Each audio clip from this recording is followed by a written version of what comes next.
Cheers. ElkShape Podcast, MFJJ at my house. How you doing?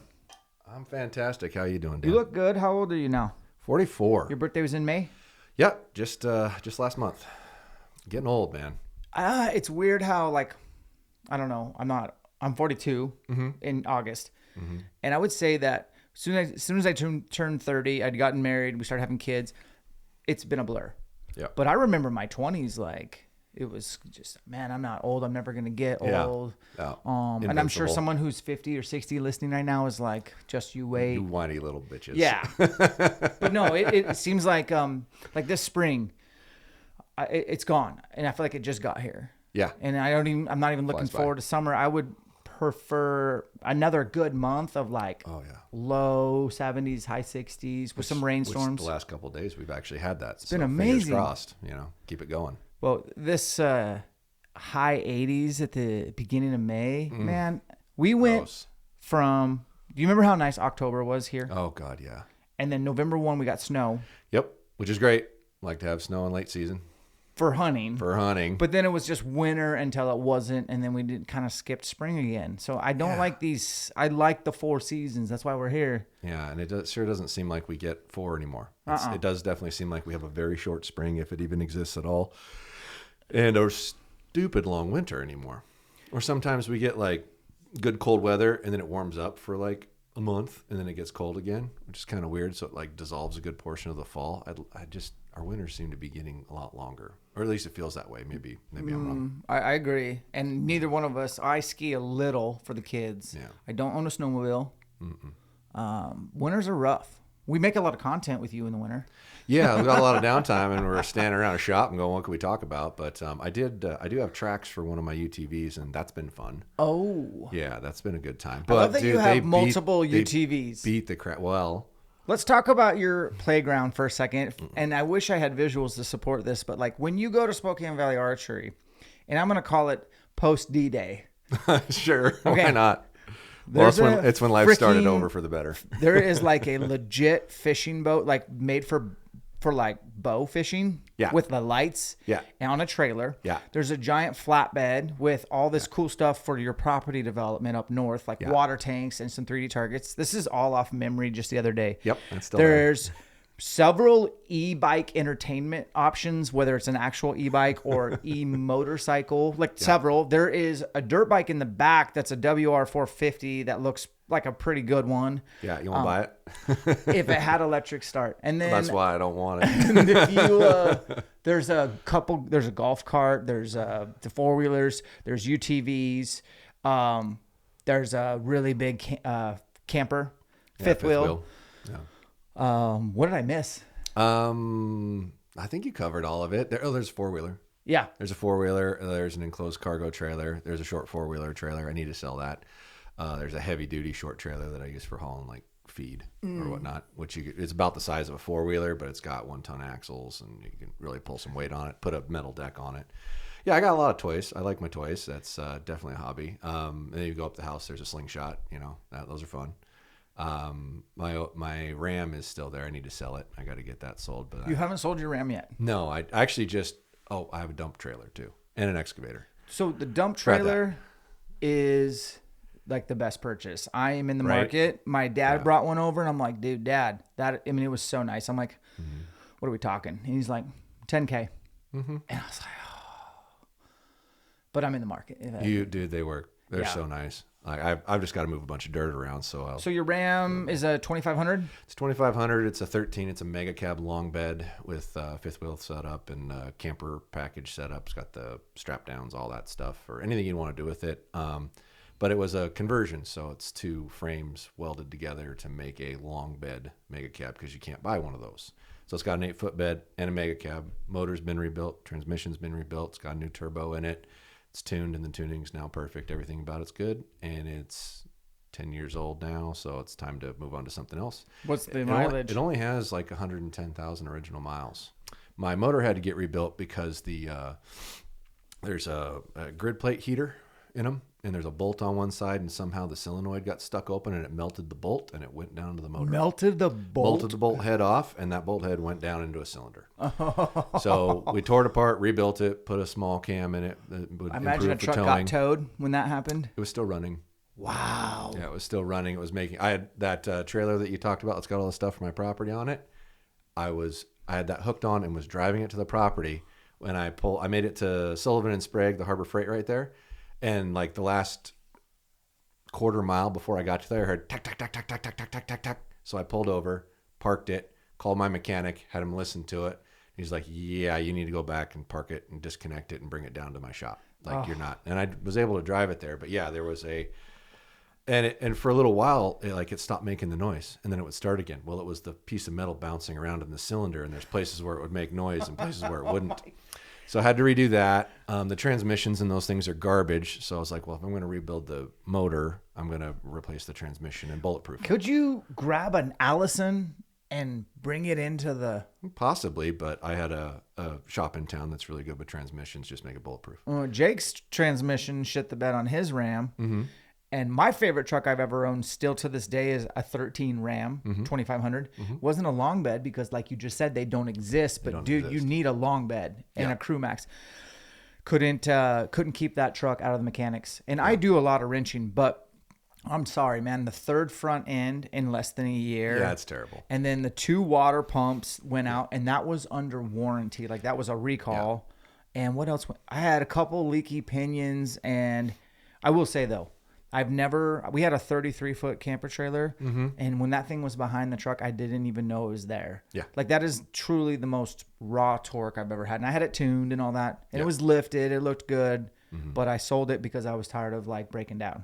Yeah, I think the biggest issue with those, which I don't typically take that truck in the mountains, is the front end's so heavy that all your suspension gets jacked and your running gear gets jacked. 'Cause it's not really designed to be bouncing around with that much weight in the front of the motor. But, yeah, I pulled a 14,000-pound fifth wheel with mine, and the only time you knew it was back there was when you started moving. That's it. Because it took a little bit to get you moving, but once you were moving, it was like you put your foot down and it just take off. And now you have do you have a Chevy? You have a GMC? I have a 2022 long bed crew cab Chevy. It's a Chevy. It's a Chevy. What do they call it? A High Country? Yeah, the High Country package. They had some rich dude in Montana that owned a construction company had bought it while he was waiting for his Ford. So he had it for 6 months, put a 6-inch lift on it, 35-inch on 22s, the in-control airbags, motorized steps, all the stuff you'd want to add to it, right? Full leather, loaded, all that. So much thousands that you don't have to spend. I had the receipts for it. It was $11,000 that he'd put into that truck that he bought for $87,000. Yep. And they sold it to me for $82,000. I bought a Tundra with 5,000 miles on it, brand new off the lot in 15. It's funny, I bought one a little before that, but I wrote a check because it was a business. I was buying it for my business, and I kind of felt like a baller. Right. That thing was like 45 out the door only 8 years ago. Yeah. What's a brand new Tundras are now like $70K. Yeah, which is so dumb. What happened to the truck prices? I think it's the American dollar versus the Japanese money more than anything, but there were shortages and lots of them. Yeah, it's still right. There were shortages and lots of them, and when that happened, the used market went up, and then coincidingly, the new market went up again to try to offset the price of a used vehicle because people were paying new price for used vehicles. Yeah, it's like, well, if they're willing to pay a new price for a used vehicle, we should probably raise the price of a new vehicle, and here we are. Now, granted, they're putting more electronics and more features and more crap in a truck, but it's not double. Yeah, I don't know. But our money's worth about 20%. So I'll be holding on to the vehicles that I have right now, which is probably smart. But it hurts because I really wanted to. I don't know. I wanted to get an incognito vehicle for hunting because I have a YouTube channel like you, and people have seen all my vehicles and on Instagram, and I mean I understand, but like literally, I'm gonna give you an example. Yes. 2 days ago, I made a story after I hung out with you. I went and scouted, and it was about a 2-hour drive. Right. And it was a spot I had found many years ago, and it's public. And honestly, when it comes to deer hunting, and I'll say this publicly, I'd rather hunt privately. Sure. I'd rather hunt private property. Well, yeah, you don't have the concern of somebody finding your spot and ruining. I can't control other hunters. You can't control other people, and that's the main thing. So I'm like, yeah, this spot looks good, and I bet you there's elk, and it's Washington, so I was like, there might be an elk herd in there. Mm-hmm. I went and scouted the shit out of it after I left and pulled all the ticks off my body from your archery range, and then I scouted the shit out of it, dude. I put out a cell cam, a regular cam. I found a couple sheds, and I found I found some other guys' stands in there, and of course they were like where right by the road. Yeah, where you would think. And anyways, long story longer is I made a little story, and then I kind of did a little screenshot of it on OnX, but I blurred out majority of it. Yeah. 4 people messaged me and said, "You're right here, aren't you?" And I was like, I quit. I literally I work with OnX. I was trying to do a thing for OnX. Sure. And because I use the shit out of OnX. Yeah, it's a very valuable tool. I'm just gonna I'm only going to make stuff in post on a computer where I can do like a massive Gaussian blur on the backdrop because so guys, people are really smart and I always need to be reminded of that. So back to my truck. I need an incognito truck. I'm telling you, like mid 2000s crew cab Tacoma. Yeah. Go anywhere, do anything with it. You can lock your stuff inside the car without any kind of issue, as much gear as you need. And there's a ton of them floating around. So, but yeah, and then never, ever, ever, ever, ever have it on video anywhere. Never. Ever. So they just don't know. Keep it over at your buddy's house. I was thinking like buying a Subaru, like Forester or something, and putting a lot of like tree hugger stickers. I didn't know you transitioned. I don't even want to talk. I had to. You just walked into that. How do you not? How do you not? I was gonna like let that one slide, but that was good. Oatmeal and yoga pads and all that. Stuff. I was gonna have a yoga mat in the back if you looked in, and a couple stickers. My buddy Dave put out signs when he was camping in one spot one year that was hunting that was about gay pride and something else, like a couple like positive. So like nobody'd come around because that was a bunch of gay dudes. Oh, it's a great idea. Oh, genius! I think that is pretty sharp. That's pretty freaking smart, man. I think we're already in like tricky waters right now. Well, back in the day, Evans had a bunch of wall tents, and when he was hunting public land in Idaho, he'd go up to the entire drainage and make like 8 camps. And make it look like there was 8 different groups of people camping in the drainage, and they were all his. There's a sales rep that you work with that does that the same too? thing. Yeah, you probably heard it from Dan originally. Yeah. I bet. Yeah, and hey, it's legal. Yeah, right? It's clever. It just how badly you want to hunt in one spot. I've been fooled by it. Yeah, I've been the guy that I'm talking about. Yeah, fooled me, and he told me, and I was like, "You can't get mad. You got to tip your hat." That's a lot of work. I really thought there was 8 guys back here. Yeah, and how badly do you want to, have your area stay yours, and keep other people out of it, and you got to. I mean, I don't have that kind of time. I don't know how people can dedicate that kind of time to that. I don't know, but let's talk about a few other little what other advanced tactics can you do for public land? So when you talk to other hunters on public land, I generally try not to have a conversation with anybody. Yeah. I actually wear a face mask most of the time, just because I don't really want to stop and talk or whatever. And what else do I do? I wear a helmet. Do you wear like that kind of face mask or a camo face mask? Like an N95? That's actually a really good idea. I'm actually going to carry a mask, N95. A Karen mask. A Karen mask or Kevin. And if I see anybody, I'm going to put it on and I'll be like, hey, how's it going? No handshakes, fist bumps only. Yeah. And just, that's actually, okay, that was it. There you go. I wanted to figure. There you go. That's what I'm doing. Come across as somebody that's in the woods would never want to talk to. I've met amazing people while hunting, but I will say it is probably a waste of time to sit there and lie to each other because I'm not going to tell you what I really know. Sure. And you're not going to tell me what you really know. And that's probably best. Well, but plus being a public figure, everybody automatically assumes wherever you are must be the best place to hunt. That does not mean that at all. No. You're frequently moving around a lot because you think this area is going to be good. Yeah. You go in there and try to figure out it's not. You go somewhere else. Somebody sees you located there and will like hunt there for the next 5 years because this must be the best place. Yeah, ever. you have one particular truck that you cannot take hunting now. I can to my private property. Yeah, because nobody can go there. It's a sick. What year is that Yoda? That's a '92 Toyota with a 4-cylinder Cummins in it. Lifted, straight axled. It's like really lifted. Yeah, well, you had to clear the motor. Mm-hmm. Like, because once you straight axled the front, the straight axle had to go down. Like, where is it, by the way? It's out in front of the house. Oh, okay. Yeah, it's got an electrical draw in it somewhere that's like something's not turning off. Oh. So if I don't leave it hooked onto a trickle, in 4 days, the batteries will be dead. That's not good. Yeah, and I forgot to do it once, and it crushed. Who did the wrap on that? The place in between Post Falls and Coeur d'Alene. Yeah. They do like most of them in the country, I guess. They have like a massive They did my company. truck. Yeah, they do a great job. Which, by the way, I don't want to say, I did pull off majority of the decals on my truck. Which is probably smart. Yeah. I mean, your truck stands out, which is, I've thought about doing that, but at the same time, I don't want to do that. It's just like drawing attention to yourself, which is kind of why I'm hoping that nobody really notices my dad's truck. Yeah. That I bought when he passed away from my mom. Yep. And I'll probably take that a lot because doesn't stand out as much. It's totally low key. Right. It is. Gas mileage is terrible.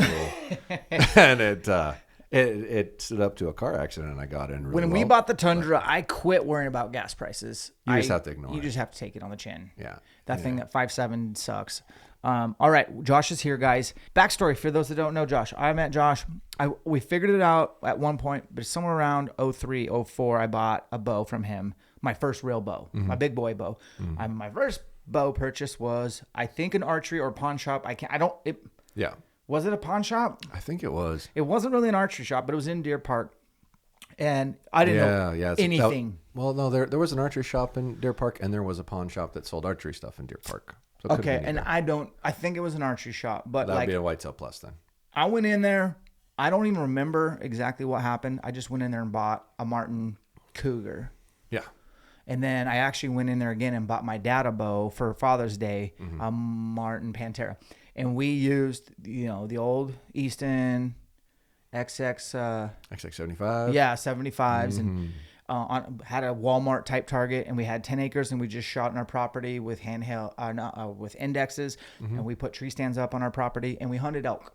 We hunted elk really hard. And I remember, there was a couple things that influenced me, but it was magazines that were like the Hoyt marketing really got me. And I was like, mid-2000s, their marketing. I really want to buy good. a Hoyt.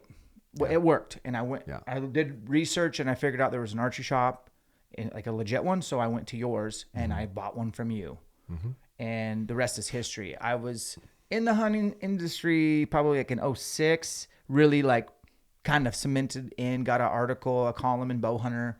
That's not a big deal, by the way, but like it was to me. It was an honor. Back then, that was a pretty big deal. I didn't hardly know anybody that did. And so I would come in, and I was a little pretentious in the fact that I would not let any of your slappies touch my stuff from the word go. I was like, I will only deal with Josh. Well, he's with the customer. I will wait until he's done.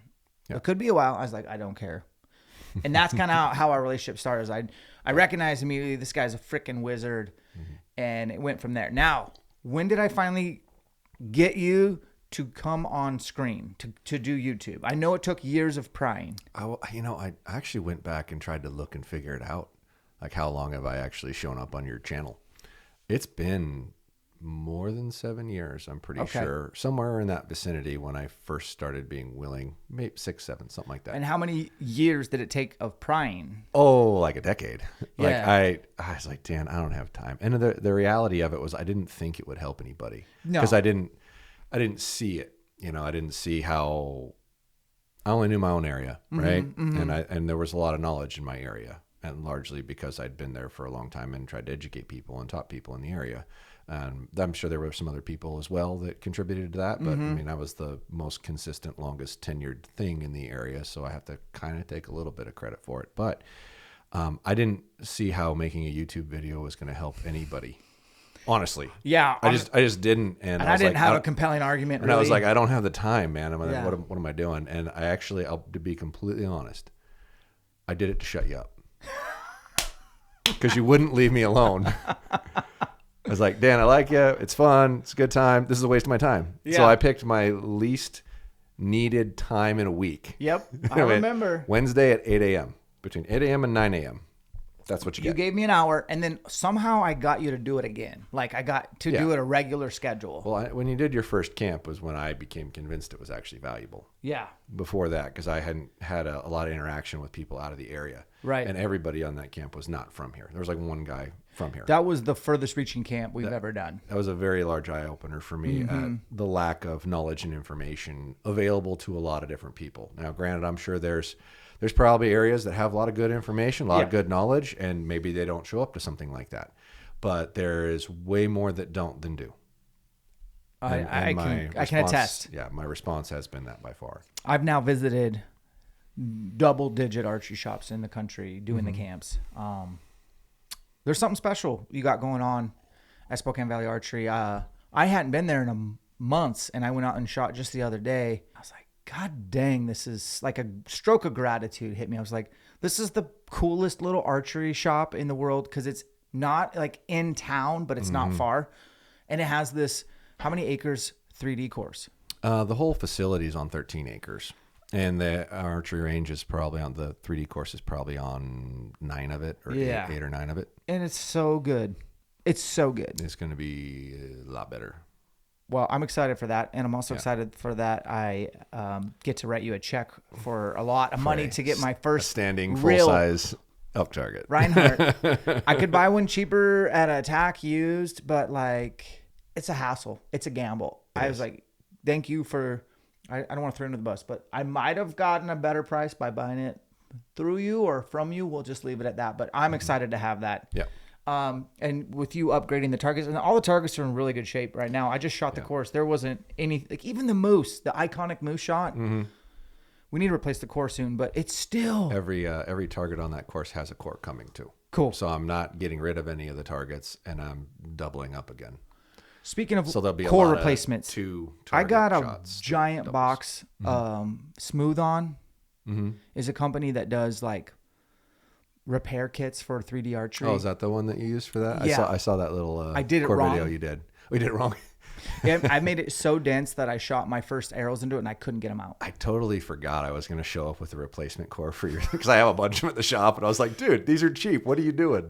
Okay. So anyways, I talked to the guys. You really got to do it. Like if you do it out when it's really hot, it'll expand way more. If you do it cool in a basement, it'll get very dense. I did the latter. Cool in the basement. Anyways, I don't have a bunch of targets to replace, and I have a giant box of that stuff.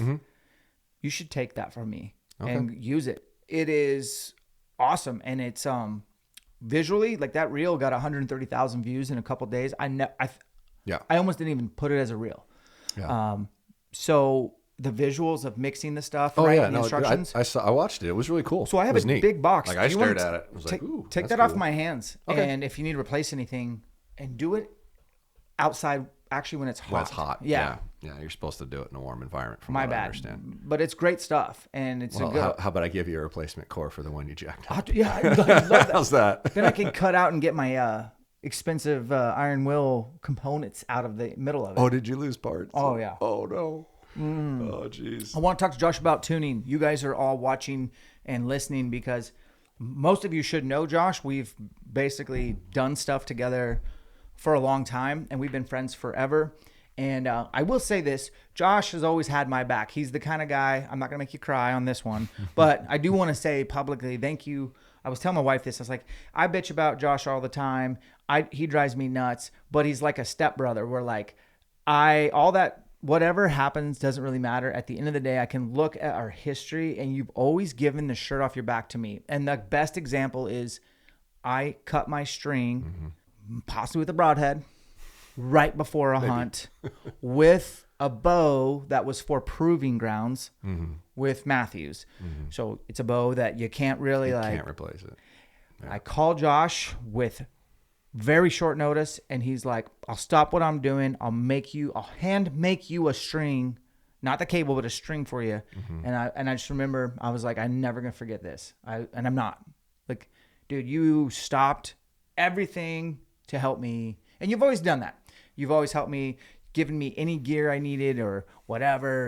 And yeah, so I'm happy to see your success. You've killed it in the last 3 years. I would say. Actually, I think it's only been 2. 2? Okay. It's been 2. Talk about that growth, because it is humbling, and I know you don't want to talk about it, but it is inspiring. And maybe look back now, kind of like, wow, here's a couple of clues that led to this. Here's some decisions I made that turned out to be pretty good. And if you're willing, maybe here's a couple decisions I made that were dumb. I mean, you're killing it. Well, I guess I'd start by, I watched a few YouTube videos before we started doing this. I think the first 3 years, I refused to watch one. If you remember, you need to go watch this one. It was really good. I'm not watching it, Dan. Yeah. You need to comment. I'm not reading it. I don't care. I'm not looking at it. Yep. This is. I do remember. This is not important. I don't care. Yeah, there was what? Could you please just comment back on this one? It's like, no, I told you I'm not looking at it. I'm not doing it. I don't want any involvement in it. If it helps, great. I want nothing to do with it. I hate social media. I wanted so much not to do it. And I think the reality of it coming off as authentic and real as it is because I don't want to do it. I feel like I have to because I don't think a lot of it's not being done right. And that's where my own channel came to be as far as looking at products, because obviously you have products you can talk about and products you can't, and I can talk about whatever I want because I have zero sponsorships and will not take money from anybody, period. They might send me stuff to test or play with or give away. That's fine. But there's no obligation when you do that. And I'll forewarn them, you might not like what I have to say. True. And we might not be friends after this, and that's fine. But I'm just going to be honest, and that's the reality. And that builds trust with the audience. It builds trust. And I've had a couple of people waffle over it, and I'm like, look, understand, I'm never going to say everything's fantastic because that's what's wrong with everything that's out there. Mm-hmm. Every bit of good that you see, every bit of review that you see, at least now maybe they're a little different, but before it was this is the best bow I have ever shot in my entire life. And then a week later, this is the best bow I have ever shot in my entire life. It's like, well, hold on a second. That's bullshit. Yeah. That's not true. So it's like, how can I show this and not get in trouble? Because I mean, I sell all these companies, right? Yeah. If I start talking shit, they might go, we don't want to sell to you anymore. Yeah. There's consequences. There's real world consequences that can't exist. I just hope that my account's large enough that they'll be like, yeah, maybe the next review will be good. That's a good spot to be. It is. There's taking my business away is a pretty damning thing for them. So that was a calculated risk, really. It was, but I can't do this and not be honest. There's no way I can't. So I went, okay, well, we can measure things. We can test things in the environment they're supposed to be tested in, but we're not going to test things in a manner in which is unusable, right? So we shot at the speeds shot at the weights and measurements that they say they are to get the speeds that they get, but we used an actual functional arrow rest and an actual string loop, which they don't, to ensure that what we're getting is something that you can get at home. Like what I'm testing, you can achieve. And they call that IBO speed? Yeah, I think it's called IBO anymore. I'd have to look. Why excuse IBO? My language. Why the effery? Why don't they Why the fuckery? Because they think the faster bow is going to sell more than the slower bow. And when you make a bow last year that shot this, and then the bow you come out with next year is slower, their sales go down. Yeah. Because one, you can't sell the guy who's chasing speed another bow if the next bow's slower. True. And for a long time, speed really drove this industry. I think you're going to see that go away completely. I don't think you're going to see a whole bunch of, we have the fastest bow on the planet, blah, blah, blah. Because, well, one, they can't really achieve much faster than they've already got without really changing how a bow looks or functions. Does PSE still kind of have who makes arguably out of the main brand manufacturers? So don't include APA. I don't even know who that is, so no. Canadian company. Okay, Who makes the fastest bow? Straight up. Probably PSE right now, if you had to actually measure it. But who also makes the hardest pulling bow? PSE. Because speed and difficulty of cycle directly correlate. If you were to graph, which I've had people ask, what do you want me to add to these videos, right? They want to draw a curve? They want to draw a curve at every inch. And I'm like, I could do that, but it would probably take 15, 20 minutes. So that adds another 15, 20 minutes to every bow review of my time to make, which, I might do. Can't you just say, hey, this was really stiff in the beginning? That is what I say. This was actually really easy to pull. That is what I say. This guy's full of shit. That's the best pulling bow I've ever shot, blah, blah, blah. It's like, what'd you compare it to? How many bows have you pulled back in your life? Million? Yeah. So probably. Shut up. Well, yeah, but there's always going to be a Karen out there, and it really doesn't matter what I do or how thoroughly I get. There's still going to be some Karens, but I don't care. I'm doing a better job of not commenting back to negative ones. No. The only kind of negative one I commented back, you saw. And it wasn't negative. It actually hilarious. Made it funny. And you'll see that video coming out.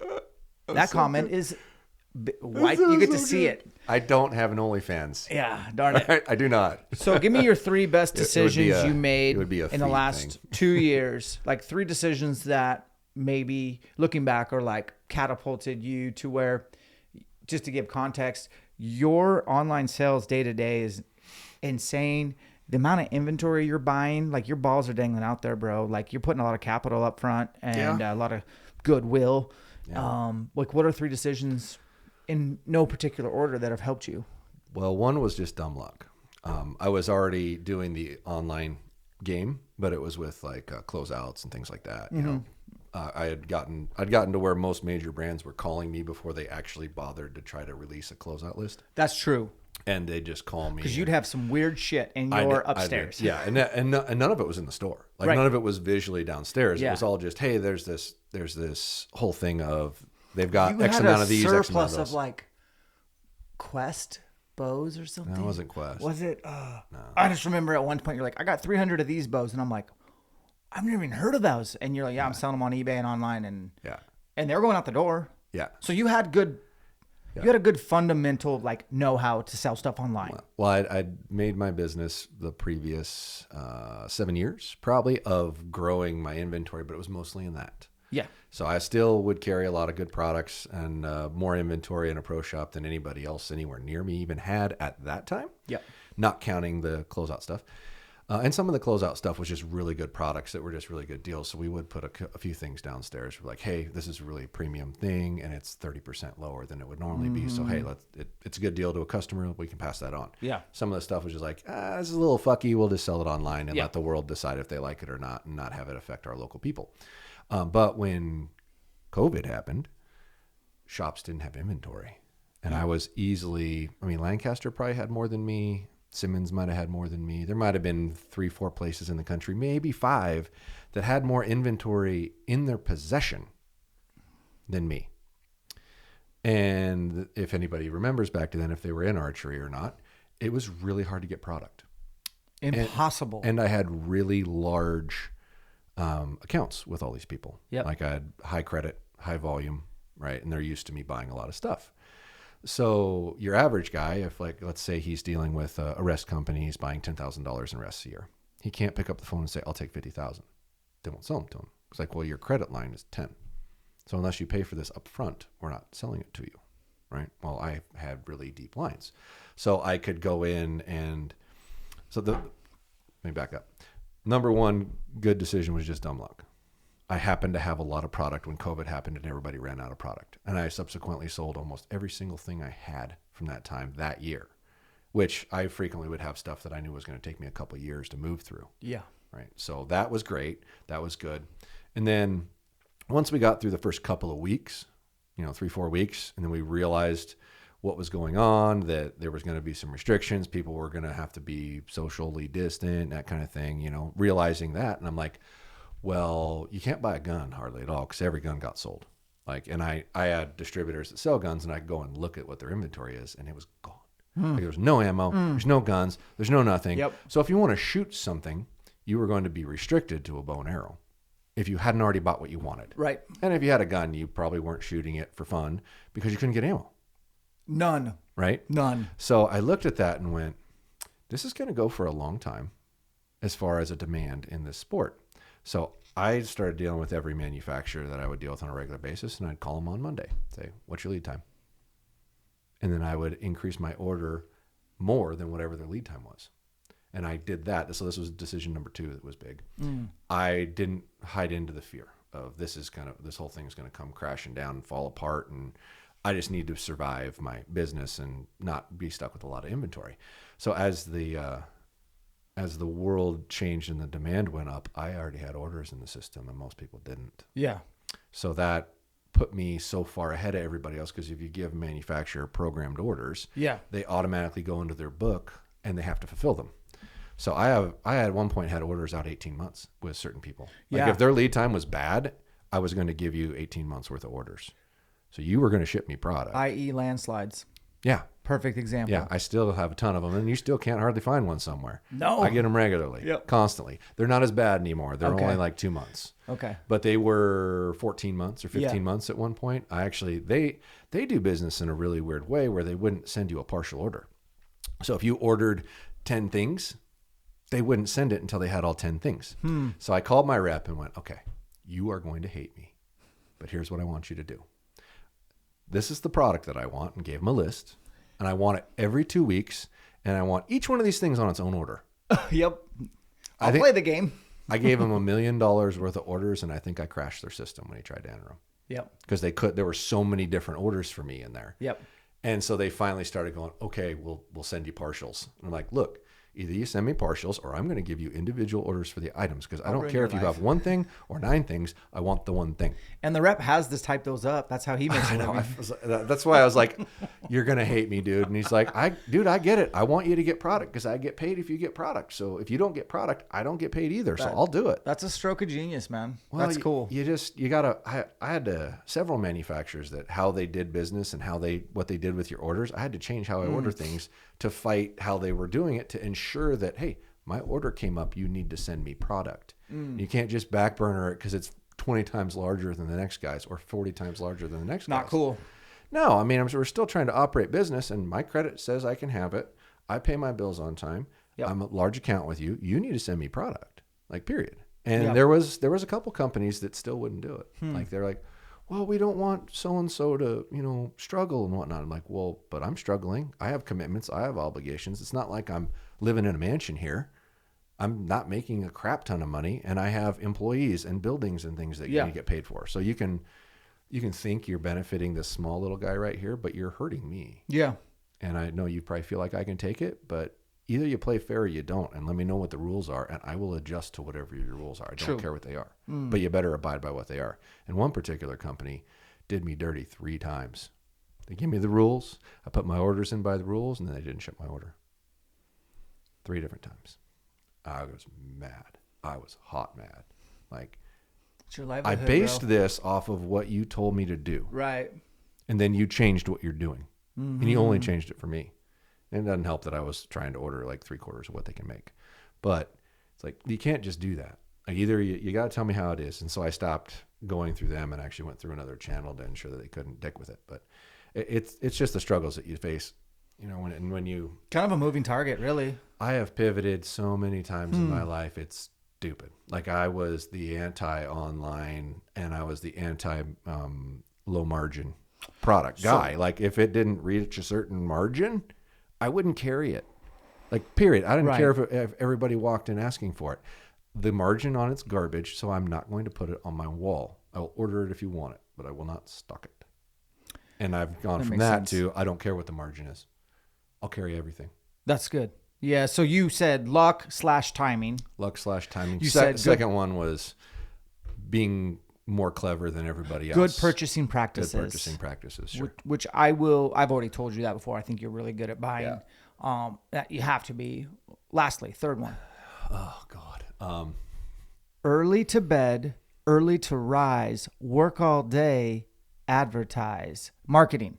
Your marketing stepped up quite a bit as well. Yeah, I'll give you that. Well, and I've always had the work ethic too, but it's been like kicked up in here. I think I've probably averaged 70 to 80 hours a week since beginning COVID stuff. Yeah. And I just haven't stopped because it's just been continually going. But yeah, one of the greatest things I probably did was start my channel. Yeah. It did. I couldn't believe how much that directly related back to my website sales, but it's a large portion of it.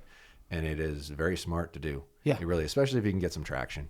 If you can get some traction to where the algorithm shows your stuff more, you're getting your exposure out to more people. I don't know if a local guy will benefit as much, but I think YouTube even pays attention to the local people around the local person, because everybody sees my stuff. You're one banger away from blowing up your channel. One banger video. Yeah. Like you have the right thumbnail, you have the right title, something about it, the way it flows.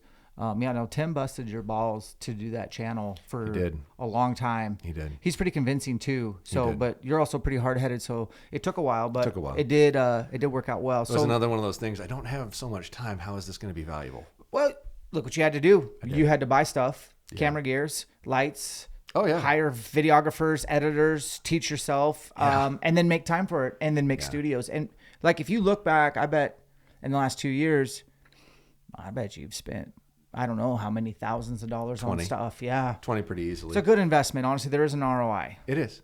It is. No, it was very wise and very smart. And now anymore, if I'm like in the last 6 months, somebody says you need that, okay, send me a link, I'll buy it. You showed up with mics that weren't connected by wire or that you had separate memory cards and actually recorded it right back to the camera. Boom. I bought them the next day. Exactly. $300. I don't care how much they are. That saves time. I do the same thing with my camera guys. The other day, Tyler was like, dude, you need UV filters for all these lenses. I was like, boop, beep, boop, boop. Okay, I'll be here in 2 days. Like there's certain things you just can't mess around. I wanted to ask you because I've never asked this question before, and it's maybe you know about it, maybe you don't. So the Pittman-Robinson Act. 20 years and you've never asked me this question. This Pittman-Robinson Act. Mm-hmm. How does that work for you? That because you sell stuff that gets that tax, like when 11%. It's a lot. Like, does your mom does the books? The manufacturer pays it. Okay, so how does that work? So whenever somebody, I thought you were paying it. No, I do not have to pay it. The manufacturer has to pay it, and so here's the, how do I say this? Here's the really fucky part. Okay, it's on stuff made in the States, but not made in the States. It's not. Yeah, which is why so much of this stuff gets imported, is because it saves 11% to have it made somewhere else and have it transferred here. At least that's the way it used to be. I don't know if they changed that. But regardless, anybody who manufactures an archery product pays an 11% excise tax to the government because they made an archery product. That goes into a fund to fund public facilities and ranges, right? So there's if you ever go to an archery range that just looks stellar and it's free or something like that, that's where that money came from. Gotcha. Right. Its intent or its purpose is to grow archeries, places to do archery. I want to say it's in Grangeville or somewhere around there. There's a really nice facility down there, and it's all money from that. Mm-hmm. Like nobody built it. Somebody got grant money for it. But that's where those dollars go, and there's a ton of it. Like if you want to try to start an archery range or something, research that because there is free money for that purpose, and that's where that free money comes from. It comes from 11% excise tax. Manufacturer's paying it. Manufacturer pays it. I don't pay it. I always thought you're the tax collector. I thought, but okay. Sales tax. Yeah, obviously, but I thought maybe you're collecting for the federal as well. All right, that answers that. Okay, I wanted to do this thing, guys, where we asked Josh to dumb it down. Now we might get in the weeds, but I promise to police this towards after we check this box of I got a new bow. Mm-hmm. I want to get it tuned. Mm-hmm. Can you dumb it down step by step of what you need to do? Are we talking build or just the tune process? Well, let's start with the tune process. Let's assume there's a rest installed semi-correctly to manufacturer spec.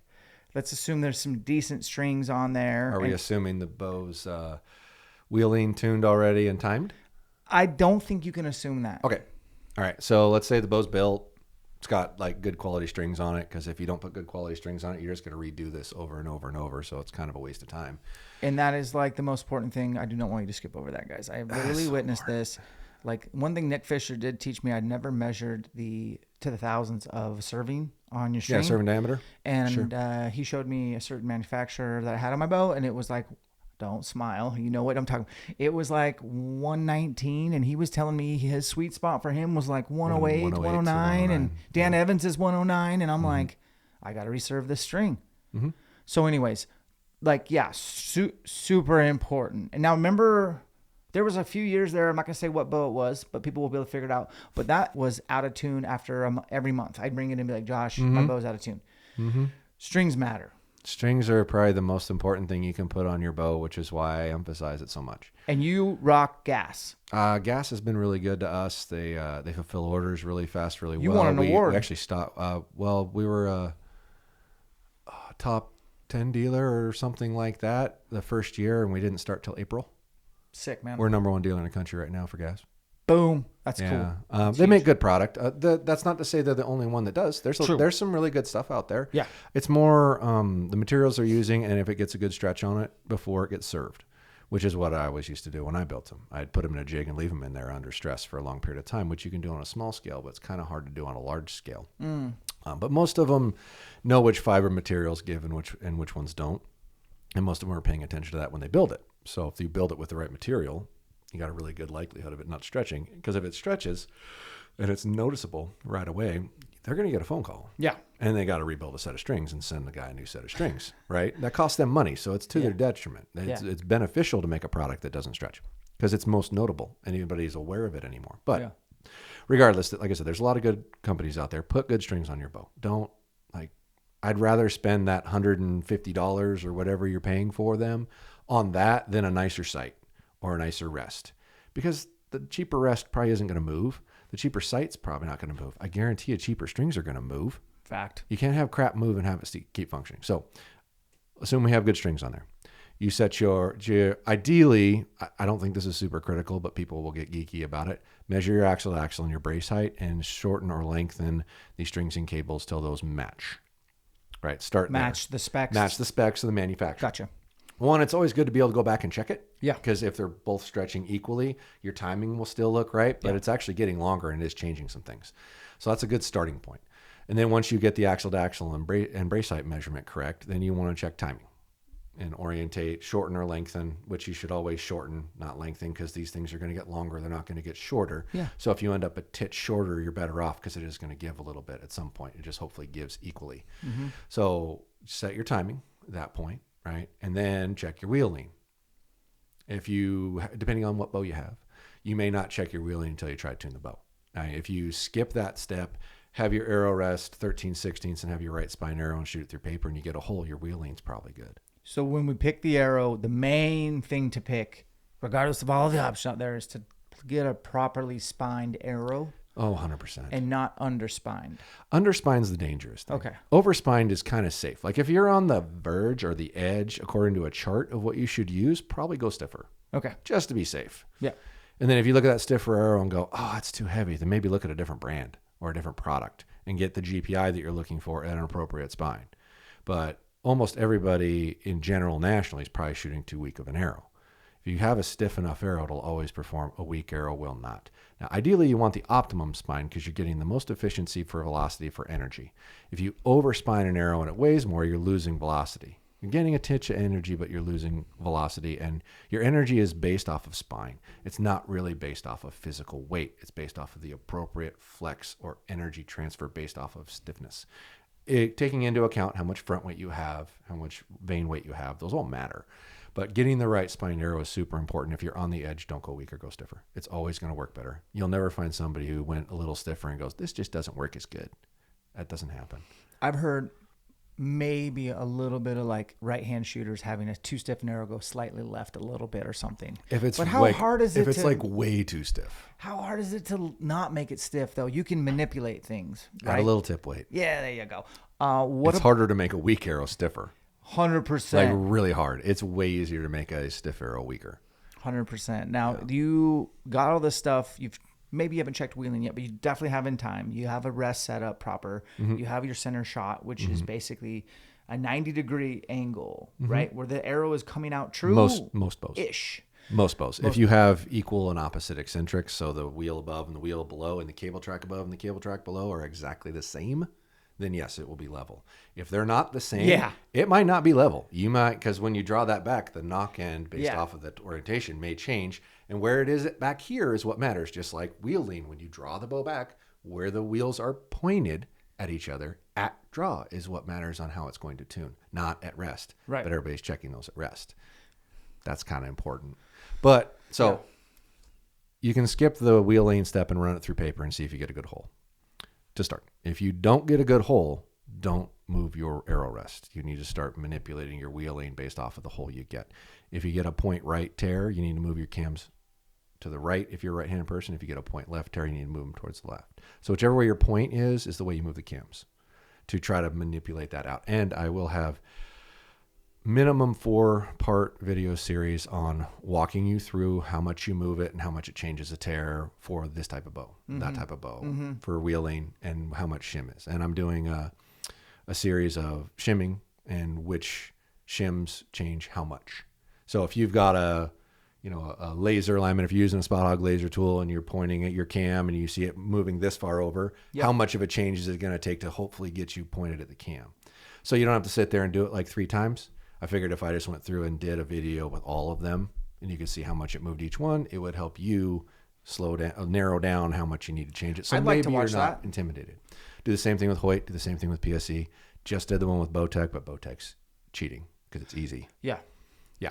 So yeah, those will all come out in the next.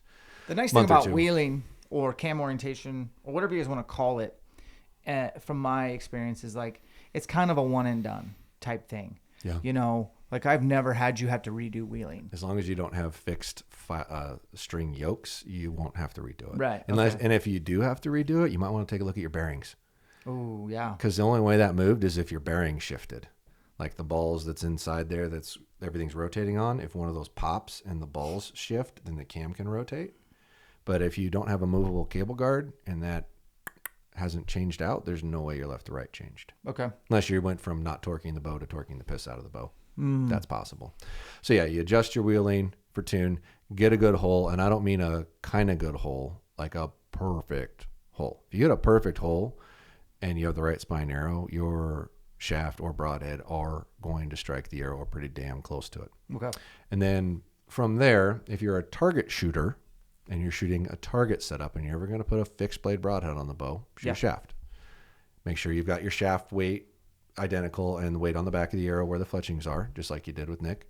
That's exactly what you should do if you are a target shooter. If you are a fixed blade bow hunter and you are going to practice with your broadheads, as you all should, to ensure that they all shoot the same, that is important.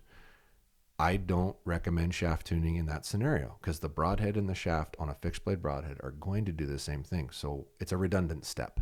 Mm-hmm. It's an extra step that you're going to do the exact same thing with. And when you shoot a shaft, let's say it's crazy bad, you're going to break that arrow. Whereas with fixed blade, or miss the whole target. Honestly. But your fixed blade's still going to do the same thing, but something about having fletching on the back of it won't allow the arrow to keep going. It'll like pull it back a little bit so you don't snap your arrow. Okay. So that's part of why I say just go to the broadhead, because at least you won't break your arrow. From a fundamental standpoint of shooting, what's your thoughts on, I'm just throwing this at you.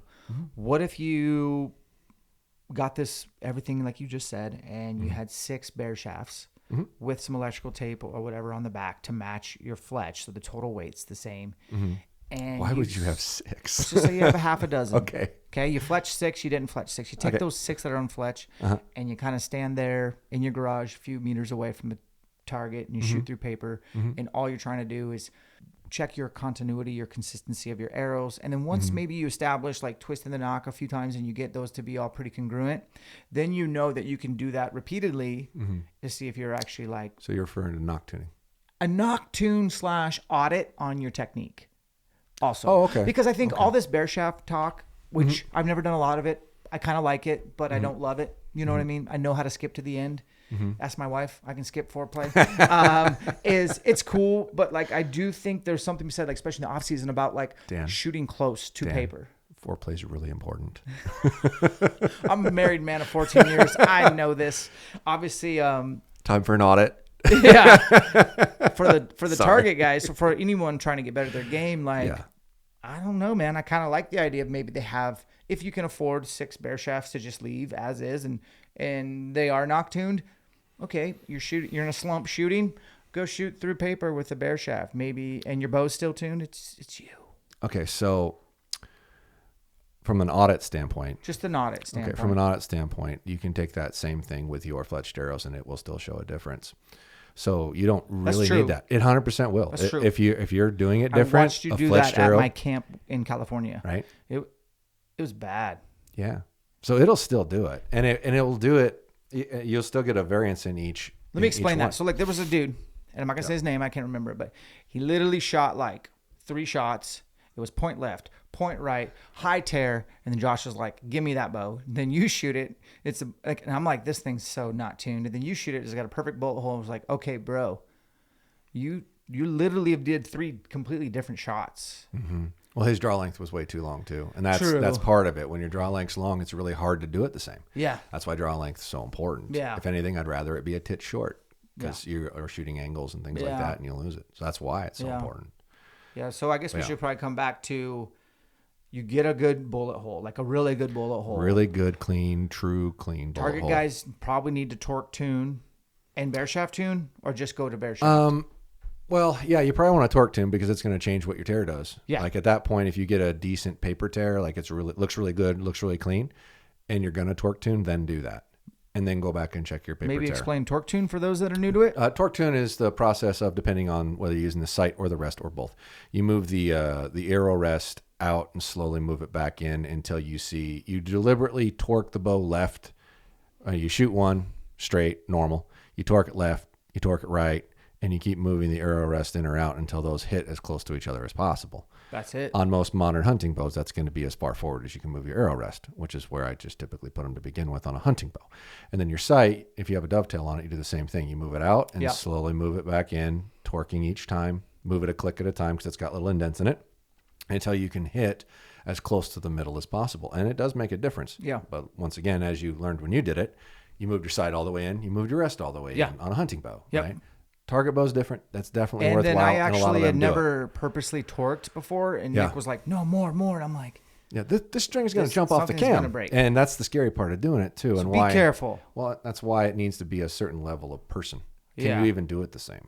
But I was blown away at how close those arrows hit when we got it torque tuned. Yeah. I was like, okay, that makes sense for a hunting scenario when you're shooting some weird off position and you feel that anxiety to get rid of the arrow. Mm-hmm. I do think that would help bring in some forgiveness. So it might give a better reason to somebody who might disagree with the fact that I said move your wrist and as tight as you can, your sight as tight as you can, because it generally creates the least amount of torque and variance. Yeah. It would prove it to you that it's probably going to work. So do it. Knock yourself out. Yeah. What about the guys that maybe aren't target? Like, what's their next step after a perfect bullet hole? Do they start addressing, like, we're assuming that the second axis has been touched? Oh, as far as leveling your levels, sight? Yeah. Yeah, so there's, depending on the type of sight you have, should we just assume that it's a movable slider rail? I think most people do that now. So, yeah, pretty much. I think it's way more common than not. Right. So you put your bow in a jig, get your string square and level. Yes. Right, depending on what tools you use to do that. I make stuff for it. There's a lot of stuff out there for it, but get a level on your string and get the bow string square and level. Yep. And then put a level on the rail of your movable sight and move that rail till it's level. And then check the bubble scope in your head of your sight and move that to where it's level. And then the only other thing is third axis. On third axis, ideally you draw the bow back, hold it downhill at an angle, have a flat level on your riser in a flat spot, and then match whatever the bubble on the riser is doing to the one in the scope head, which is when you see us draw it back in the draw board and hold it at an angle like we did the other day. That's what we're mimicking. Yep. And we also just showed that hand torque will also change that. So ideally you have a sight that you can make finite adjustments to in that and functionally shoot it in. So go to an uphill target on a dot and change your bubble based off of whether it hits left and right until you're hitting the middle of the target for uphills and downhills. It's really solid. It's a really good way to do it. Once again, this is dictated by this person's ability. I still want to give Black Gold. I'm not using their site. I've used it a lot. I still want to give them a shout out. Best system for it. Best system for third axis. Like when I was using, and I love Dan. Mm-hmm. Dan Evans probably listened to this. Hey, Dan. Yeah, man, I don't like having to loosen 2 screws and tighten 2 other screws and then shoot and hope that I made good shots. Mm-hmm. And then, I went the wrong way. And now I got to tighten the top 2 and loosen the bottom. I mean. Well, in all fairness, his is easier than a lot of other ones. It is. There are some that are just Spot horribly hog, hard. Figure it out. They got great engineers. Why can't you make anyways? It's another tighten loosen system. Yeah. But they do, I will say, Spot Hog does have that metal wire in the middle. That's nice. Which really helps if you're in, guys, we're getting in the weeds. I got to police us. Okay, so it's still red and we're at an hour. We got a second axis figured out. We're shooting third axis, ideally. Third axis. And I will say, every time I've given you my bow and you've done your new hack is what I'm calling it, where you put it in full draw and tilt it down and put the third axis tool and you manually adjust it. It's kind of nice because I'm not involved. The human's not involved. And it's been super close every time. And then you make a little, like, I have never had to adjust any of them that you've done. And then this one recently that we just did, I'm trying to explain this proper, so help me. It was within the lines, but it wasn't dead center. But you hadn't touched it. I hadn't touched it. And so we hadn't done the third axis with you. And I went out and shot it in myself.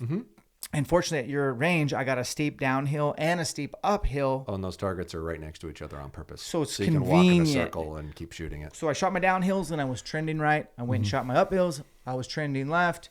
I made one tiny adjustment and shot and hit on the lines. And I was like, okay, I'm in. And so I was really curious to see how close it was to what you did. Super close. So that is a good hack that you have. It is. And it's a good reason to go to SVA because I don't know anyone else that does that.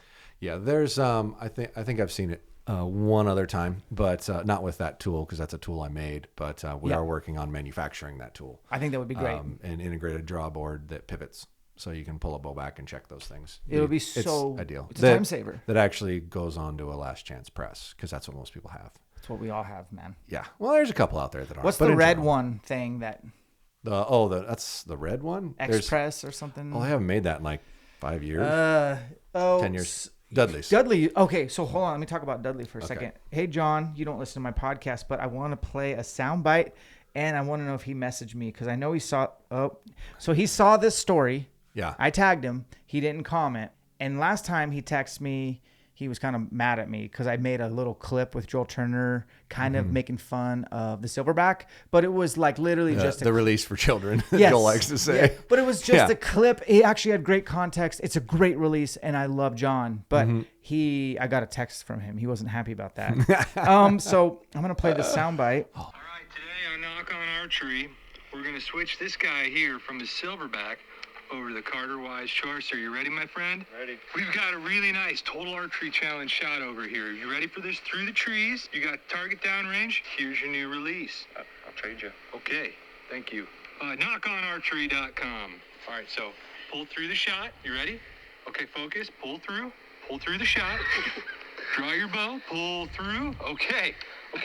Aim for that back strap over there. Later on, we're going to fire up the Traeger. We're going to call Sharon. You ready? We're doing it, buddy. No tag suit tonight. Squeeze your butt cheeks. That's right. Okay. Executed. You followed through. Knock on, baby. That's not John Dudley.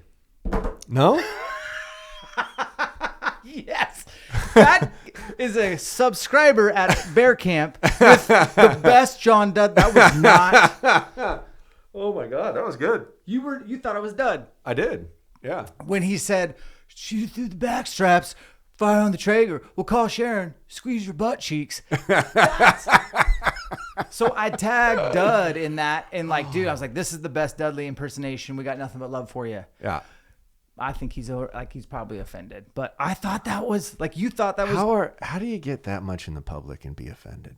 I don't know. You can't survive if you get offended by stuff. I don't know if he's sensitive or not, but John, I love you. I thought that was like, so that guy his name's Justin. Yeah. He's a huge fan of Dudley's. Yeah. Like he's been studying Dudley. He shoots a PSC. He has everything knock on. Yeah. And he started talking like Dudley, and I was like, dude, I got to film this. This is so good. But wasn't that was incredible. That was incredible. Yeah. That was incredible. That's at the YouTube funny. video you have to watch, but that's the bear hunt you didn't. Yeah, I hadn't watched. Well, it came out today. You didn't go on, and I'm kind of glad you didn't. Well, my passport didn't make it. I was 4 days late on my passport getting here. So I was like, I could drive up here for 2 days, and by that time it was not good anyway. So I was like, nah, I'm just going to stay. I'm going to stay here and put the nose back to the grindstone and keep busting shit out. You know, I needed to do that. But so we're tuning.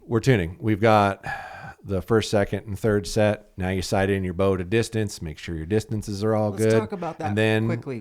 What's the number? Like, you prefer them to get 20 like perfect and then back out to 60, or so ability? if you're using like sight tapes or whatnot, you know, as far as you can comfortably shoot the bow is going to give you more accurate information. But we're kind of skipping over something here. Okay. You get your 20, get everything squared up, and figure out where your 60 yard is.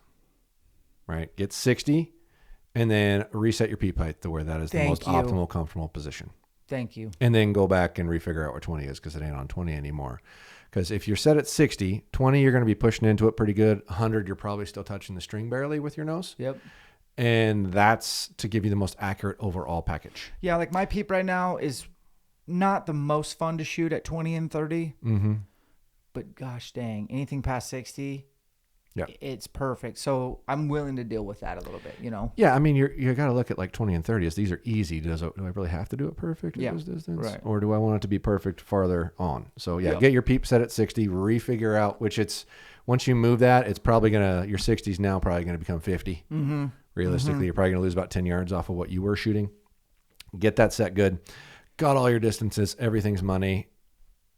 Then for me, I'd immediately shoot a broadhead at 20 yards once I'm resighted and make sure it's hitting where my field point is. Okay. And then if it's not, you make your adjustments for your rest for left to right, typically up and down. Like if that thing's done right, your up and down should never be different.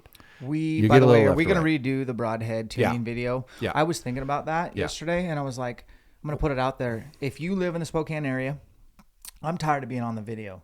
Okay. And honestly, my shit's really dialed right now. Yeah. So if you're a subscriber of either of our channels or a listener of this pod and you live in the Coeur d'Alene, Spokane area, if you want to drive all the way over here, we're looking for somebody. Yeah. I'm looking for some West Siders. Yeah. I'm looking for somebody to bring over their bow, their field points, and their fixed broadheads. And you will leave with them all hitting perfect. And I hope that they're messed up so that we can solve. Because last year we made a video and we got a lot of criticism on it that we said something wrong. Yeah, I said it backwards. Exactly. Yeah, I've said it backwards probably 6 times because my brain's So we're going to do it proper. Yeah. And the guys at archerytalk.com just love to hear that you're wrong. And yeah. so you should surf that website sometime. No, I don't want to. Anyways, the whoever it is that, reach out. I will pick somebody. You come over. You're going to, and I want to do it not in August. I want to do it in June or July. Should I just clarify where I was wrong? Yeah, well, we're going into that step right now, but I'm just saying visually, I want to bring all this to life on the channel. Yeah. So whoever you are, come be featured on our channels, and we will take you through broadhead tuning 101, and we will fix you up. So let's just shoot a broadhead at 20. Well, first you need to ensure that your broadhead's straight out of the arrow. Like period. It won't shoot. No wobbles. Like no wobbles. Like put it on a spinner and make sure it's spinning like a top and doesn't wobble. Or put it in the palm of your hand, V your fingers and blow on the fletching. You'll feel it moving if it's not. And guys, I used to wonder, like, what's a wobble, what's a knot? It'll be really obvious. It's pretty noticeable. It's pretty obvious. So then we're talking right-handed shooter here. Say you shoot 20 yards and your broadhead hits to the right of your field point. You move your rest to the right, not to the left. I'm sorry, I said it backwards twice. My bad, internet, whatever.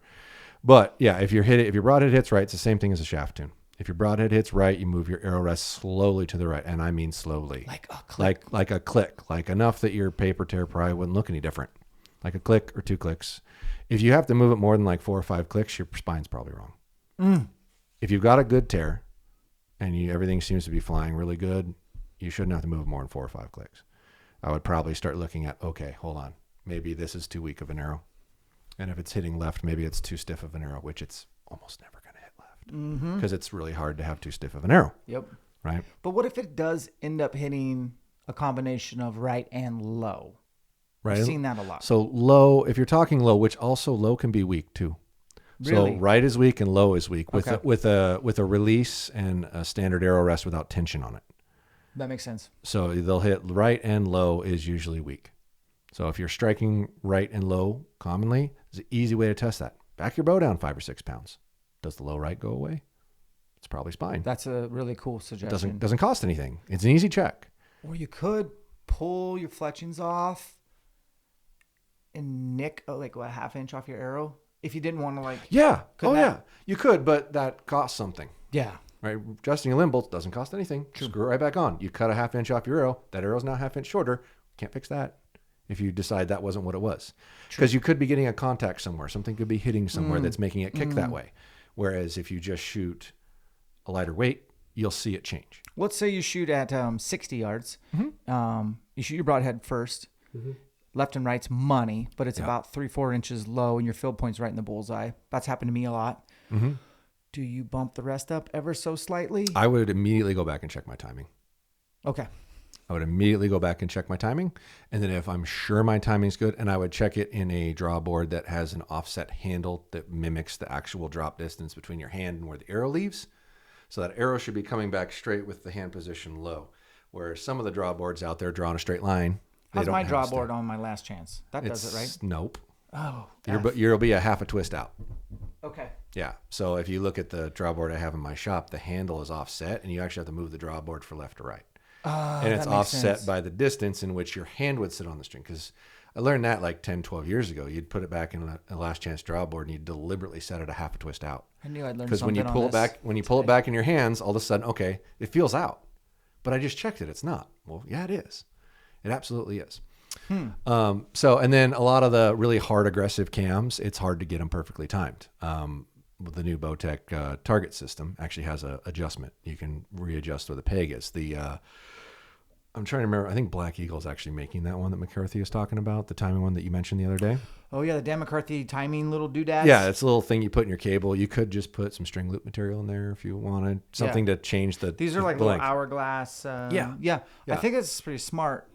Honestly, I'm probably gonna mess with those down the road. Yeah. Well, if you look at kind of slows down. I've seen guys in the target world with a piece of loop material in their string, and they're trying to lengthen it or shorten it an entirely small amount, enough that you can't put a full twist in the string. I would say, guys watching, if you're really trying to get into archery, I think this is undeniable. I could be wrong. Tell me your thoughts, but I just think if you really want to get better at archery, don't follow the bow hunters. Follow the target guys. They're the nerds that have follow money's on the line. Follow Tim Gillingham. Follow Paige Pierce. She puts out so much good information, like incredibly good information. Follow Dan McCarthy. When I was talking to you about the pushing on the end of the arrow to figure out where your spine is. Yeah. I figured that out, and then 2 days later, Brian sent me a video of Dan McCarthy talking about it. Interesting. Like, shit. Yeah. But nobody still makes a tool. So I'm going to work on that. But the so you recheck your time. Yep. If you're still in time and your broadhead is planing, hitting a little low. Then you move. Ideally, you actually move your loop because it makes a bigger change, but you can move your arrow rest too. I like the idea of not moving the rest at all. So let's stick with that. Okay. So if you're hitting low, you'd move your loop down. Make it hit higher. And that was which is weird because if you think about the decisions you make with your arrow rest that seem like the opposite of what it should do with your left to right, but your up and down still holds true. If you're hitting low, you move your loop down. If you're hitting high, you move your loop up. Nick Fisher was the first one to put on a D loop on one of my bows and not cinch it down. Yeah, so you can move it. He moved that thing a ton. And I was like, I didn't know that. I was that day old when I learned that. So that makes a lot of sense, Josh. I mean, yeah, ideally, especially with the Q80 integrates with Matthews, which I'm trying one right now, by the way, and I like it a lot. You will until the cord stretches on you when you're hunting. We'll see.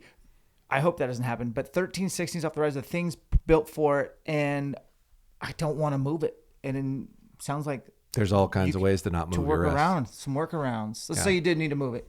Would you move it a click or two up? If you're moving the arrow rest in that scenario and your arrow's hitting low, your broadhead's hitting low, your field point, you would move the arrow rest up. Now, so the opposite of what the loop would be. Dan Evans makes a sight tape. I'm talking about him personally, where inevitably a fixed broadhead will eventually plane, right? There's just no so will a mechanical.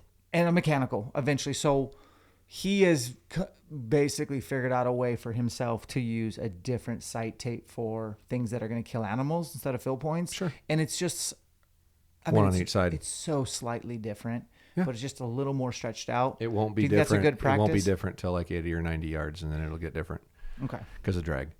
Because there's more drag surface on a broadhead than there is on a field point. So when you killed that antelope the other practice, 2 years ago? The other practice, that was last year. Can I bring this up? The other practice is Iron Will's field points. They create more drag. Which is, I don't have any right here. I don't. Yeah, they're bulbed, so they create more drag. They're much more. You're more likely to lose them in a target. They're a little bit harder to get out of a target because they hang up on the target. But that's the purpose of it. I'm sold on them. Is to create drag. Yeah. Yeah. If you're trying to sight in a field point and a broadhead and leave them together, that's a better bet. That should be your North Star if you're into bow hunting. Dude, I'm learning some stuff from you today. This is cool. Okay, the antelope. Do you want to talk about the antelope, or I can kind of talk about? Can we just say it was a ways away? Yes. Okay. Cool. Okay. Josh shot an antelope in Idaho. It's the furthest shot I've heard of anyone shooting an antelope. I'll just say that. Is that fair and safe? Sure. Maybe I don't know a lot of people, so maybe that number. Maybe you haven't heard a lot. Okay. Anyways, for a shot that far, with an expandable. Yeah, it was an expandable. Still had to account for the planing, right? Yeah. Well, I was sighted in with the broadheads. Yeah. I wasn't sighted in with field points. I stopped shooting field points 3 weeks prior. And then you just kind of And I rebuilt my tape for the broadheads only. And I went over to my cousin's house 3 days a week, 4 days a week, because one, there's no customers out there, so I don't get stopped and ask questions and whatnot while I'm trying to shoot my own stuff. And two, I can shoot out to 150 and we drive a UTV and go pull the arrows and come back. And I'm standing in a shop Yeah. So if it's rainy, windy, No whatever, wind. Yeah. I can still practice and get the reps in. Now, granted, it's going to react down there, and it's amazing how little wind moves a lot at like 150. So the wind, I'll show you this video. How do you put a baby astronaut to sleep? You rock it. Okay, so I hit perfect right behind the shoulder. I was not aiming there. You had about a 14-mile-an-hour wind that day, and that was 120 yards. Do you know where? I was aiming at the end of the vitals. Yeah. And you'll see my bow is like the framing of that. I got lucky. I had it perfectly framed. If you look, you'll see my bow is pointed at the middle of the moose body. Yeah. And then the arrow goes out of frame. And when the arrow comes back in the frame, it's way over and it's dropping in. Yep. So at 150, even in It's stupid. like when I shot that 300-yard shot with Tim, all that was based on wind. It was not that hard. No, people think I'm not that good at archery. It's easy. You find something to point at, you shoot it, and you'll move the target where the arrow landed. And then you just watch the wind. Yeah, and I had a watch the wind. flagpole, Yeah. and I just had to wait for it to die down. Now, the reason I'm talking about all this, guys, and this is what I want you to get takeaways is, do you think, Josh, it would be more if guys who love expandables, and I've killed stuff with expandables, you love expandables, if you guys took the route that we're talking about of using fixed broadheads for this end of foreplay process, get it all perfect using a fixed broadhead, and then if you want to use expandable, just put it on. Wouldn't that be better than just letting really tuning? You're still tuning to a greater scale, but now you're buying another set of broadheads just for a tuning purpose. At that point, you probably ought to just use a shaft because they're going to do the same thing. Okay. So you can totally do it that scenario. One thing we did miss over when we're talking about premium setups and trying to get this thing dialed. The difference between each arrow is a lot of variant, and you can get the weight the same on each arrow, but they still kind of deflect different. And I figured out ways to be able to tell which way they're going to deflect. However, that will change as soon as you fletch it.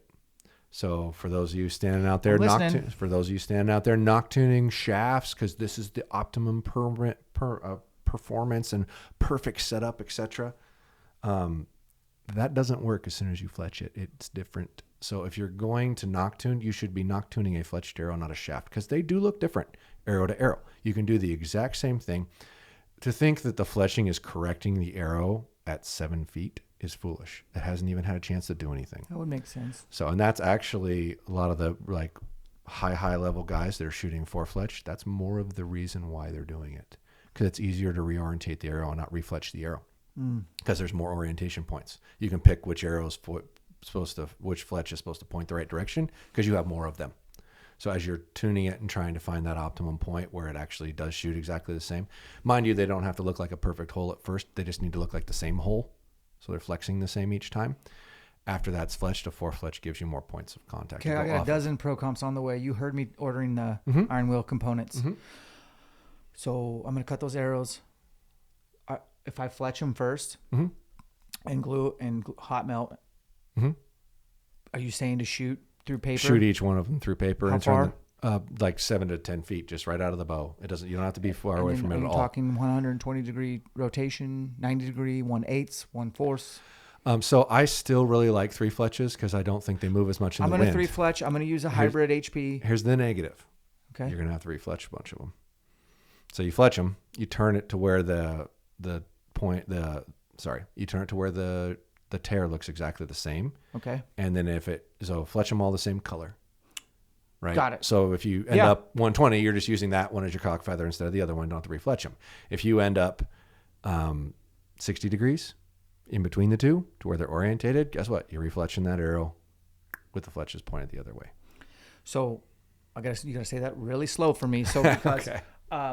I just have this idea of the cock vein always being up for my setups. Okay? Which is fine. So if I rotate the knock on my 3 fletches that are all the same color, doesn't matter, and I get a perfect bullet hole consistently, I'm going to take a silver Sharpie and mark where up is. Where up is. Up is. And if one of the fletches doesn't line up to be your cock feather that's up, you need to refletch that arrow to where they do. And I can cock vein that one. Yes, but by putting the weight on the back of the arrow like that and the way you twist them and the way they orientate, I'm going to do that. I'm going to do that. And here's why that's not a big deal. Yeah. I use the Arizona Easy Mini Max to the left. It takes me 1 second to redo that. Now, speaking of these, and we're going to probably have to end this podcast, but the Goat Tough Fletcher, have you seen it? I have not yet. Watch the YouTube video drop today. Mm-hmm. I gave that guy airtime on that video because I'm like, this is insanely good. Okay. If you're into 2-degree offsets, not the crazies that we do, this would be a really good option. But you can't do all your veins at once. Sure. You have to, but just watch that. Text me when you see it. Whenever that happens, let me know your thoughts. Sure. You probably, I can predict what you'll say. You'll be like, either you'll say, so-and-so made that, a version of that 17 years ago. It was called this. Or you'll be like, oh, I already thought of that. What did you see it making on? that. What did you see it on? I'm saying what you're going to say. No, I understand that. But what did you see it on? I've never seen it in my life. I saw it in real life. The guy brought it to camp. Oh, he had it with him? Yeah. And we fletched a few arrows right there, then and there. Huh. And it was really impressive, Josh. So, but you recorded it on your video? Yeah, it's on the YouTube video. Okay. I gave it airtime. Why don't you pull it up and I'll look at it? Okay. And then you can have my exact opinion. And then I want to finish. Yeah. With if you want to talk about any more fletching devices. Sure. Guys, he knows what I'm talking about. I know what he's talking about. Okay. Not a bad idea. So you have options. Yeah. Offset. Yep. I like that you're pushing down. So you're applying pressure and holding it.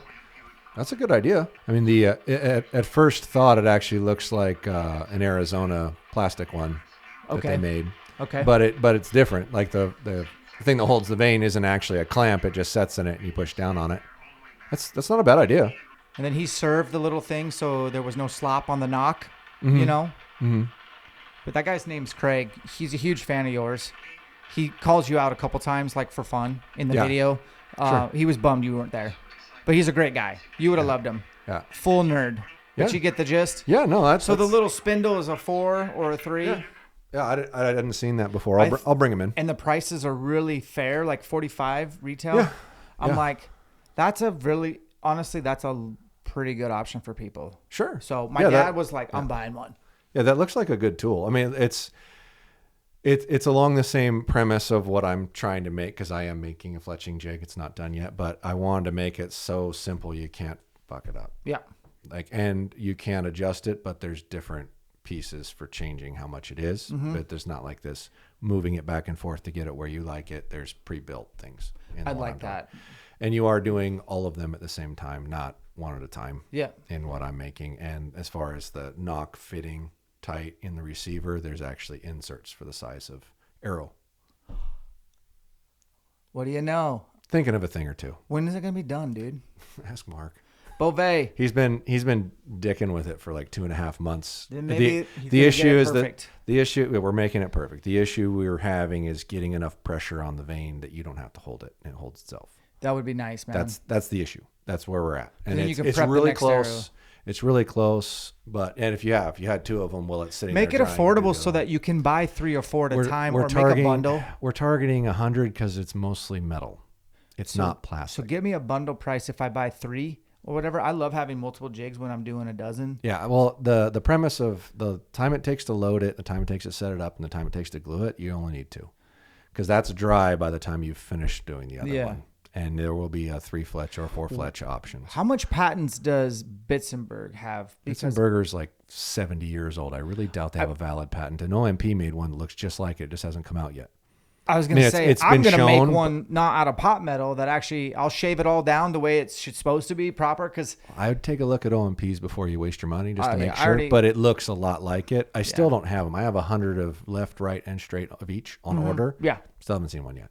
Wow. They're saying July. And I'm like, guys, you just missed the whole hunting window. Yeah, that's terrible. Stupid. What did you show this thing in January for if you're not going to put it out till July? That's really surprising. Yeah, normally most manufacturers are smart enough to know better. Are we going to ATA next year or not? Oh, God. Well, is ATA even be there next year? They've had 2 or 3 years in a row where it was down a lot. I haven't been. Down a lot. But I almost got talked into it this year, so I think it's probably too far. I have to do it if it's still there. I might go this year. Year. I haven't been in a few. Yeah. And I haven't missed it. But I do think it might be smart. I'll probably especially for what you're doing. Just to to get hands on. Guys, we got to go. Josh got other things to do. Josh's channel, I always get this wrong. I'm going to link it right there. Yeah.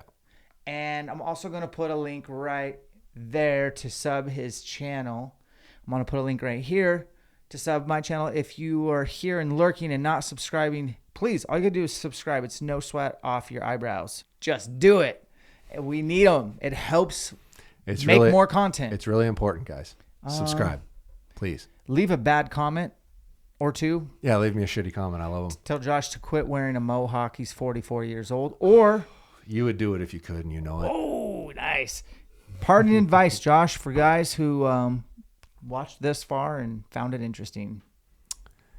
Parting advice, life advice, inspirational, motivational, philosophical. Oh, man, killing me.